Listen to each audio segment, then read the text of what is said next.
बिस्मिल्लाहिर्रहमानिर्रहीम। अस्सलाम वालेकुम डियर स्टूडेंट्स।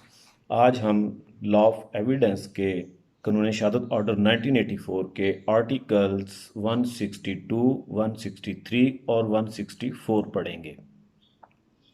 और ये इस क्लास के लिए हमारा आज का आखिरी लेक्चर होगा। हमारा सिलेबस कंप्लीट हो जाएगा। इसके बाद अगर आप लोगों को कोई क्वेरीज हो, कोई क्वेश्चंस हो, आप लोग कोई चीज़ समझना चाहें, पूछना चाहें, तो आप मुझे व्हाट्सएप के ज़रिए मुझसे रब्ता कर सकते हैं। आर्टिकल 162 डील करता है इम्प्रॉपर एडमिशन और रिजेक्शन ऑफ एविडेंस को। सम टाइम ऐसे होता है कि आप कोर्ट में कोई एविडेंस पेश करना चाहते हैं, आपकी अपोजिट पार्टी उस पर ऑब्जेक्शन करती है कि this evidence is not admissible in the court, और कोर्ट आपकी अपोजिट पार्टी के ऑब्जेक्शन को अपहेल्ड करती है और आपको वो एविडेंस कोर्ट में पेश करने की इजाज़त नहीं देती। या समटाइम ये होता है कि आप वो एविडेंस पेश करना चाहते हैं और अपोजिट पार्टी ऑब्जेक्शन करती है, लेकिन कोर्ट उसके ऑब्जेक्शन को ओवररूल कर देती है और आपको वो एविडेंस प्रोड्यूस करने की इजाज़त दे देती है। अब इसमें जिस बार फैसला आपके खिलाफ आया या अपोजिट पार्टी के खिलाफ आया about the admissibility of that particular evidence, उसमें एग्रीड पार्टी का अब ये क्लेम है कि कोर्ट ने उस एविडेंस का जो उसका एडमिशन था वो इम्प्रॉपर था, या उसको जो एडमिट करने से रिजेक्ट किया उसका रिजेक्शन वो इम्प्रॉपर था। कोर्ट की जजमेंट और डिक्री आ गई। अब जिस पार्टी के खिलाफ फैसला आया वो उसके अपील में चली जाती है इस फैसले के खिलाफ कि कोर्ट की जो डिक्री है, जो जजमेंट है, वो इफेक्ट होती है इस एविडेंस के इम्प्रॉपर एक्सेप्टेंस, एडमिशन और रिजेक्शन की वजह से। तो एपलेट कोर्ट उसको देखेगी कि ये जो एक पर्टिकुलर एविडेंस जिसको कोर्ट ने एडमिट किया या रिजेक्ट किया, इवन इस दिस एडमिशन और रिजेक्शन वाज इम्प्रॉपर, देखा यह जाएगा कि इसका केस के आउटकम पे क्या इंपैक्ट होता है। फॉर एग्जाम्पल, अगर ये एविडेंस इम्प्रॉपरली एडमिट की गई, ये एडमिट और ना की जाती, तो क्या केस का फैसला डिफरेंट आता या केस का फैसला यही रहता। और इसी तरह अगर एक एविडेंस इम्प्रॉपरली रिजेक्ट की गई, तो फिर क्या इसको अगर रिजेक्ट ना किया जाता, ये एविडेंस एडमिट कर ली जाती, तो क्या इससे केस का फैसला मुख्तलिफ होता, या इसके एडमिट करने के बावजूद केस का फैसला वही रहता। तो अगर उस एविडेंस के इम्प्रॉपर एडमिशन और रिजेक्शन का केस के मेरिट्स पे कोई फर्क नहीं पड़ता, तो सिर्फ इस बुनियाद पे कि एविडेंस इम्प्रॉपरली एडमिट की गई या रिजेक्ट की गई, कोर्ट रीट्रायल का ऑर्डर नहीं करेगी, उस जजमेंट और डिक्री को, उस फैसले को रिवर्स नहीं करेगी, वो फैसला अपहेल्ड रहेगा। शर्त यह है कि वो एडमिशन या रिजेक्शन जो इम्प्रॉपर है वो केस के मेरिट के ऊपर असरअंदाज ना होता हो। इसी तरह आर्टिकल 163 जो है वो डील करता है ओथ के प्रोसीजर को। बेसिकली ये आर्टिकल इस्लामिक जूरिस्प्रूडेंस से लिया गया है, इस्लामिक लॉ ऑफ एविडेंस से लिया गया है। इस्लाम का एक असूल है कि जो मुद्दई आता है कोर्ट में, प्लेंटिफ, उसके ऊपर बर्डन होता है कि he has to prove his case through evidence, और जो डिफेंडेंट है उसके जिम्मे होता है कि वो ऑन ओथ उसको डिनाई करे।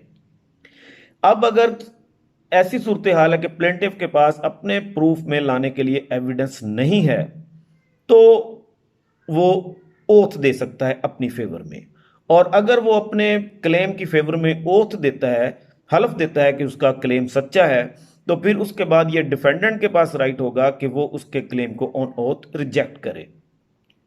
लेकिन अगरचे हमारे कोर्ट्स में इस प्रोसेस को तो शायद रेयरली इस्तेमाल किया जाता हो, इसके बरक्स एक स्पेशल ओथ के प्रोसेस को अडॉप्ट किया जाता है, जिसको समटाइम लोग मिसअंडरस्टूड कर लेते हैं कि वो आर्टिकल 63 के तहत है। आर्टिकल 63 में जो ओथ मेंशन किया गया है वो, और जो रूटीन हम कोर्ट्स में स्पेशल ओथ वाला प्रोसेस करते हैं, ये उससे डिफरेंट है। स्पेशल ओथ ऐसे होता है कि दो में से कोई एक पार्टी, चाहे प्लेंटिफ या डिफेंडेंट, वो कोर्ट में ऑफर करता है कि अगर डिफेंडेंट की तरफ से ऑफर आती है, प्लेंटिफ कोर्ट में अगर हलफ पे, स्पेशल ओथ पे स्टेटमेंट दे दे कि उसका क्लेम सच्चा है, तो कोर्ट उसके दावे को डिक्री कर दे। और या प्लेंटिफ ये कहता है कि अगर डिफेंडेंट ये ओथ पे दे दे स्टेटमेंट कि ये मेरा दावा झूठा है, तो दावा खारिज कर दिया जाए।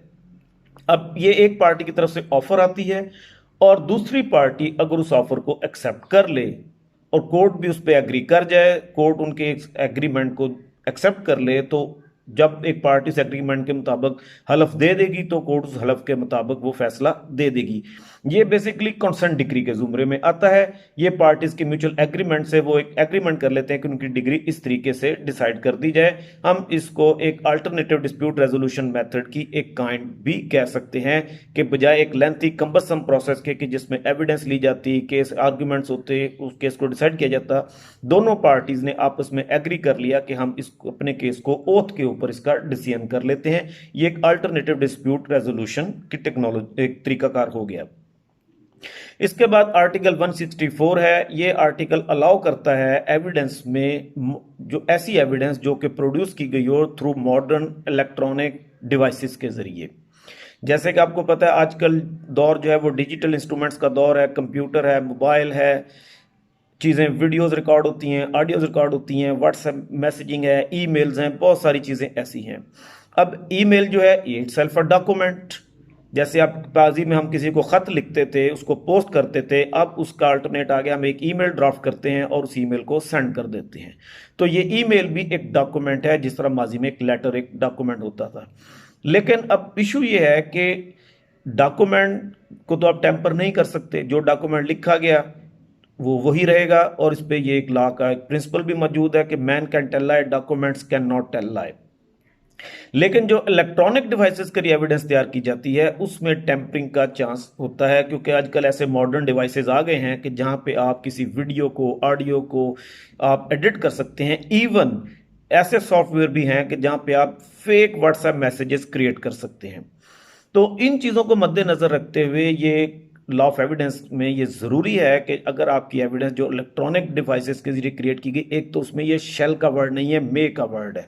Court may accept, it means कि when the court considers it appropriate the court can accept. और उस सूरत में भी उस एविडेंस को उसका फोरेंसिक होना जरूरी होगा। पहले तो ये साबित किया जाएगा कि ये जो पीस ऑफ एविडेंस कोर्ट में पेश किया जा रहा है ये ओरिजिनल है, ये कोई सेकंड कॉपी या टेम्पर्ड कॉपी नहीं है। और जिस डिवाइस के जरिए वो एविडेंस तैयार की गई उस डिवाइस को कोर्ट में पेश किया जाएगा। और डेफिनेटली हर एक उसके पीछे एक ह्यूमन बीइंग है जिसने डिवाइस को ऑपरेट किया, तो वो शख्स कोर्ट में आके एविडेंस देगा कि ये एविडेंस उसने प्रिपेयर की है। तो after all due precautions, due investigation, फिर कोर्ट उस इलेक्ट्रॉनिक एविडेंस को मॉडर्न डिवाइसेस के लिए जो एविडेंस क्रिएट की गई है उसको कोर्ट एक्सेप्ट करेगी। अदरवाइज कोर्ट उसको रिजेक्ट भी कर सकती है। और इसकी वैल्यू जो है वो एक corroborative पीस ऑफ एविडेंस के तौर पे होगी। It might not be treated as a substantive piece of evidence. अल्हम्दुलिल्लाह दोस्तों, मेरे स्टूडेंट्स, प्यारे स्टूडेंट्स, आज हमने लॉ ऑफ एविडेंस का सिलेबस कंप्लीट कर लिया है। आप लोग इसको पढ़ें, इस एविडेंस 2 के सिलेबस को, इसको तैयार करें। कोई क्वेश्चंस, क्वेरीज हो, आप मुझसे व्हाट्सएप के जरिए सवाल पूछ सकते हैं। हमारा व्हाट्सएप ग्रुप क्लास का बना हुआ है, वहाँ पे आप मैसेज कर सकते हैं। बहुत शुक्रिया, फी मानिल्लाह।